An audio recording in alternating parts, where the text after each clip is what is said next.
Asibiyelele somukele kwi-channel kama kupastor Nikinantu udaba olwamabholu balekile kama le channel new flick ungakwazi ukuthi usubscribe yona, ungakwazi ukuthi ulike le video le amaningi amavideo ungakwazi ukuthi wabheke futhi uma ukuthi unalo iphupho ongalithola kwi-channel osolicingile ongalithola ufisa ukukhuluma nami inamba yakwazi ukuthi uyithathe le bese uyangifonela awuyisebenzisi nangephutha ku WhatsApp awuyisebenzisi futhi ukuthi ungifonele ngo5 ekseni awuyisebenzisi ukuthi ungifonele ngo4 ekseni awuyisebenzisi ukuthi ungifonele ngo9 ebusuku. No, you don't do that.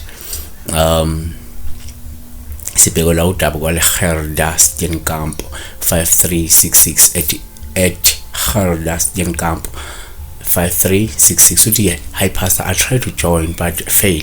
Tell me please, uma uphupha la njalo udukelwa lo mzi yasemsini kusho ukuthini? Uthi ke uyoneke washing awusayitholi indlela mawubuya kanye ke uyokhamanzi etc uyaduka indlela mawubuya.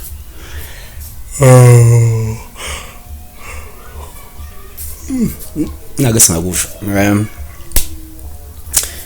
ungaduka uye esitolo, ungaduka uye edolobheni, ungaduka ubuya esikolweni uye ekhaya, ungaduka usuke ekhaya uye esikolweni ngosayibona indlela. Konke lokho kuhambisana nezingqinamba umuntu esuke ezobhana nazo, futhi ngahambisana nanohambo noma indlela ijeni yakhe asuke eyikhethile empilweni.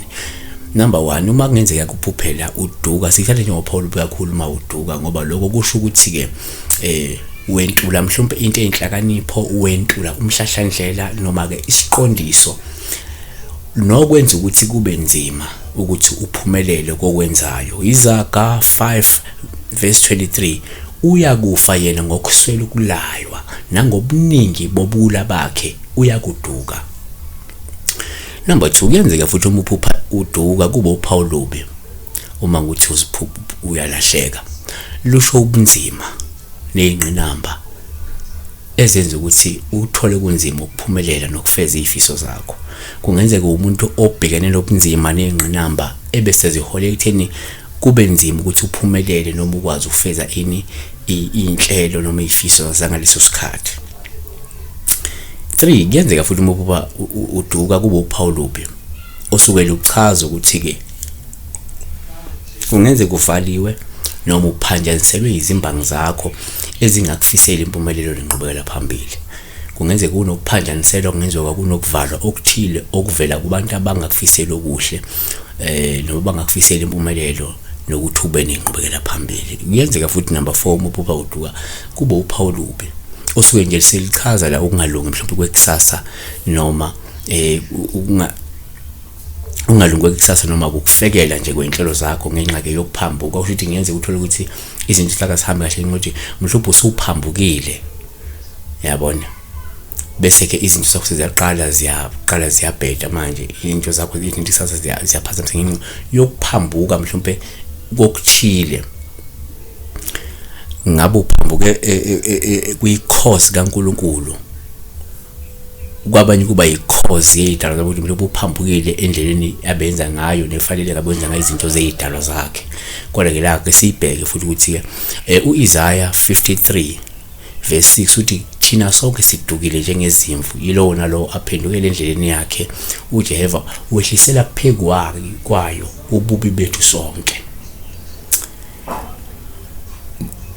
uHosea 7:13 uthi maye kubo ngoba badukile kimi, ukubhujiswa kungokwabo ngokuba ke bahlubukile, bengiya kubahlenga kepha ke bakhuluma amanga ngami. So kusho ukuthi la kungenzeka ukuthi omunye umuntu bese waphambuka lapha na, so lokho sekuqala kuphazamisa ke impilo yakhe ngephansi manje impilo umuntu uphambukile, uNkulunkulu sehlesela ke ulaka.